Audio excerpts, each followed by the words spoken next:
Welcome to All Change, the programme that puts design at the heart of the learning experience. Today we're at St Catherine of Siena Primary School in Birmingham, where we'll be helping to create a versatile space for a variety of purposes. Everything from rewarding children for good behaviour to a place where they can go to release pent-up emotions.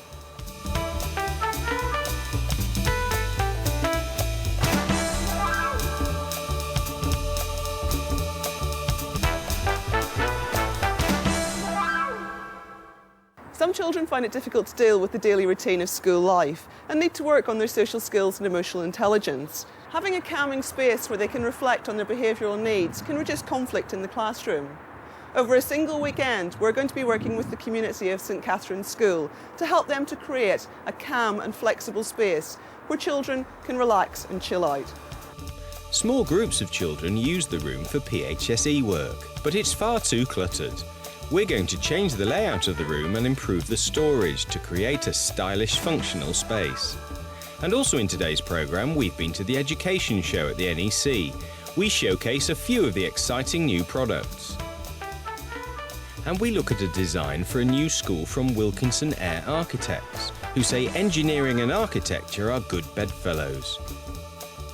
And some products to help inspire your art classes.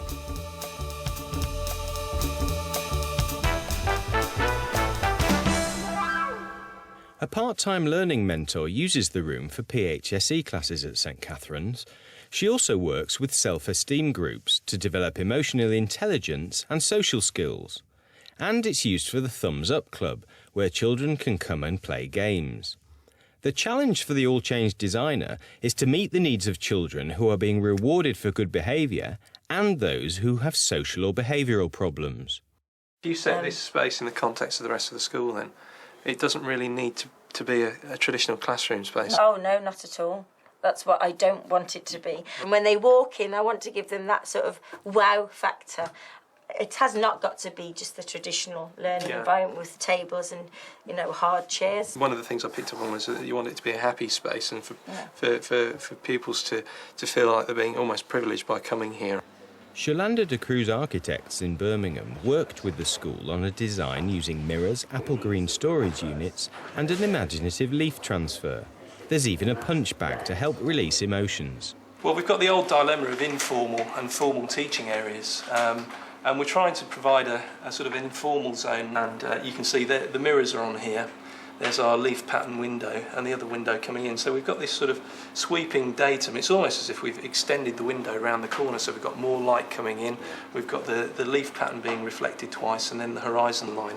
Because one of the things that we've explored in earlier programmes was having this space to think, to daydream. So we have the nature on the glass. There's dappled light coming into the room. We've got the green because it's a very good colour for children to relax with. What else is happening in the room? Adjacent to that, we've also got, inevitably, storage. Are these doors? They are doors, yeah. They're sliding panels. And the idea is, rather like those puzzles that you used to have when you were a child that sort of move around, we've got these sliding panels here, which gives you the flexibility to change this storage. And, you know, perhaps there are some things that you want for some lessons that you don't want for others. Only about £700 will be spent on the new room at St Catherine's, not the sort of money architects usually have at their disposal. But it's a challenge that Marco de Cruz is keen to meet. As an architect, we're always saying that good design doesn't cost money, and I think you know, this is really trying to test that philosophy out by providing what the school needs, what the client wants, and what the users require in a very small space. John, this is a really small room this week, but you're actually going to do a lot to it. A lot, yes. I mean, the whole room is going to be a positive room, that's the idea. Emotional intelligence for the children. If they have stress, if they have problems, somewhere where they can come and release all of that. And the idea is that we're right in the middle of the city here in Birmingham. And so, of course, we have this sort of city skyline.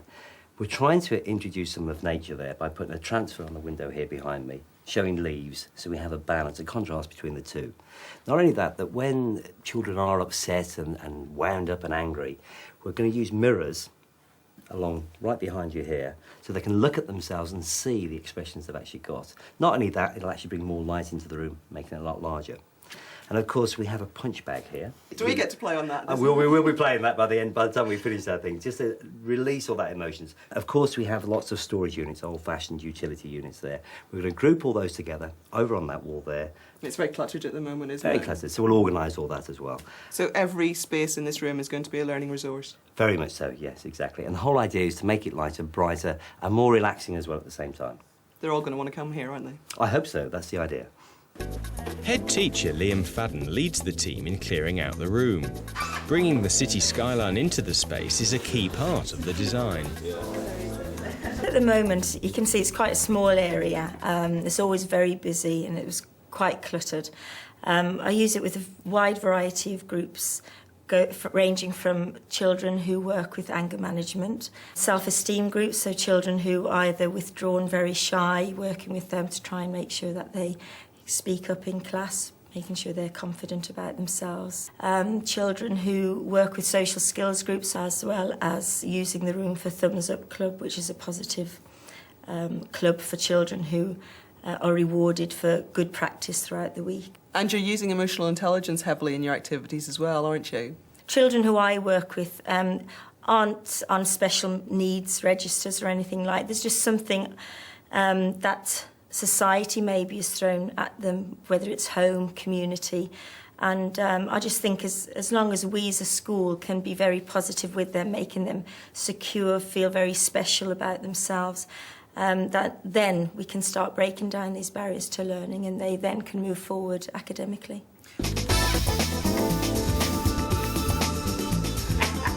There's a great team spirit as well as the smell of paint.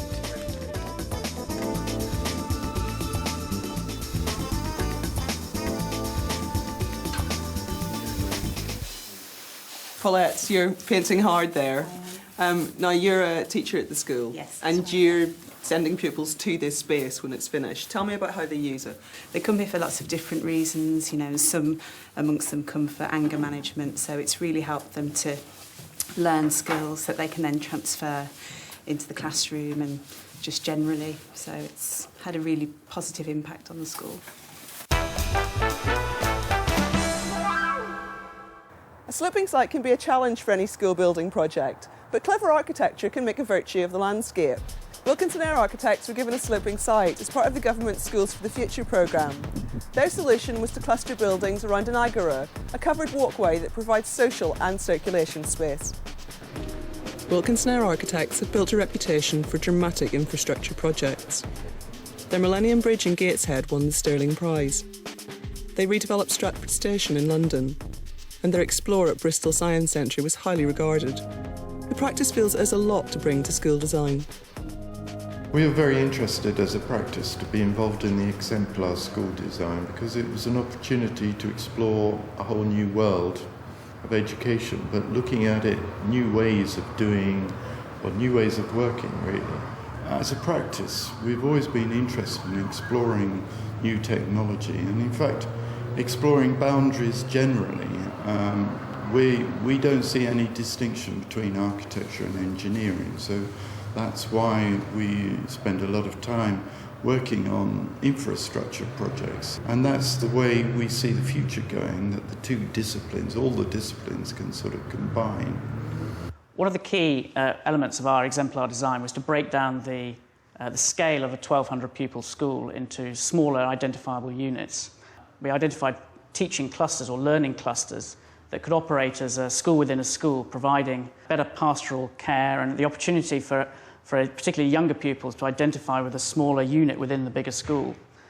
So with a 1,200 pupil school, we end up with 4 learning clusters and what we call central facilities, which are the other specialist spaces around the site. So linking all these spaces is what we call an agora space. And this is a covered area. It can have parts of it open. It can widen, vary in width to create a central forum type space in the centre to create a heart for the school.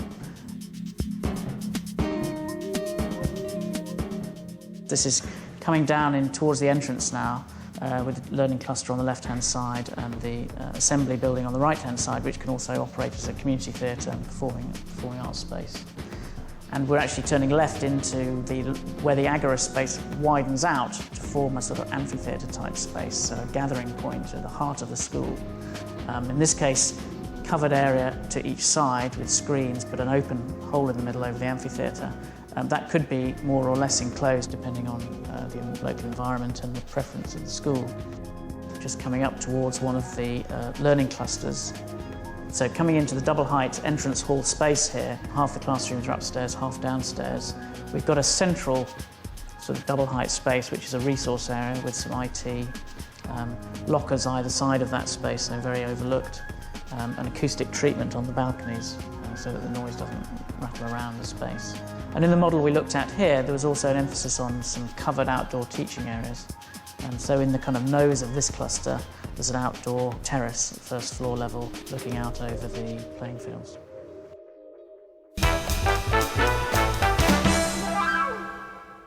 Okay, children, in the room I'm going to make this big wheel and it's going to go on the wall and you'll be able to spin it. And what I want you to do, all of you, is to draw a face. So we have lots of little faces all around the wheel. What sort of faces do I want?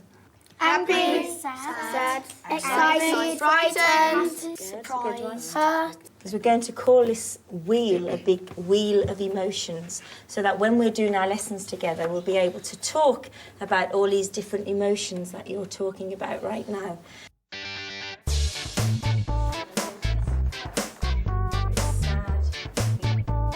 The Wheel of Emotion will be a tool used by Dawn Kenny to encourage children to reveal their emotions during her work on anger management.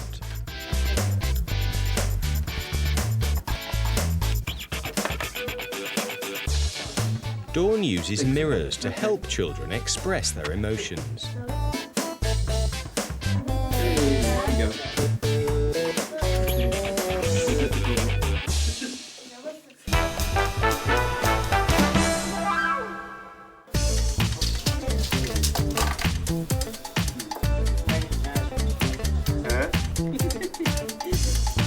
Dawn, this is just a thought.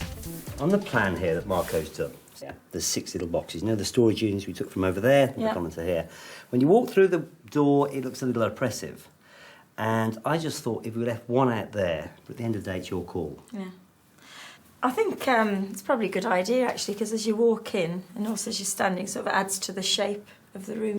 And then I'll be able to utilise that wall there for, you know, children's display work and things like that. So it's probably a good idea, actually. Good. As long as you have enough storage, I'm happy. That's fine with me, John. Good. St Catherine's is blessed with large classrooms and the space to provide good learning environments. But while the interior of the school is pretty spacious, there are challenges outside. Liam, you're really tight on space here, considering the size of school you have. This is all the car parking.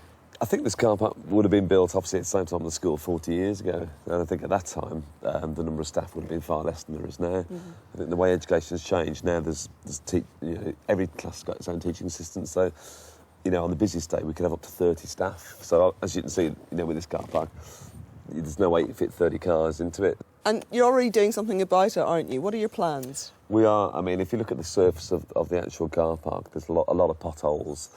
So this is all going to get resurfaced. All these slabs are going to get taken away, bollards are going to get taken away, and we're going to resurface the whole area. So it will create a lot more space, and it'll be flat, it'll be smooth, it'll be safe. And I think that will cost us something in the region of £15,000, £20,000. Yeah. Liam, this is an area which you've got big plans for. It's one of the few external ares that hasn't been touched yet in the school, isn't it? It is. I mean, we're in a city school, but we're looking to have this large grassy area, you know, to work with. We're planning on having a memorial garden here. We had a child that died, unfortunately, last year, who was in year 1, and we had a collection, and we've got money to have a nice bench where the children can sit down and reflect and think about Alicia, but also think about other things in their life. So the plan is in this summer term to actually develop this area as a memorial garden for her. So somewhere where the children can relax and reflect, but also that you can use in the curriculum more widely. It'll be an area where they can study science, look at the plants, have a look at the traffic that they might see, you know. So, you know, I think all aspects of the curriculum could be touched upon as well as their own reflective side as well.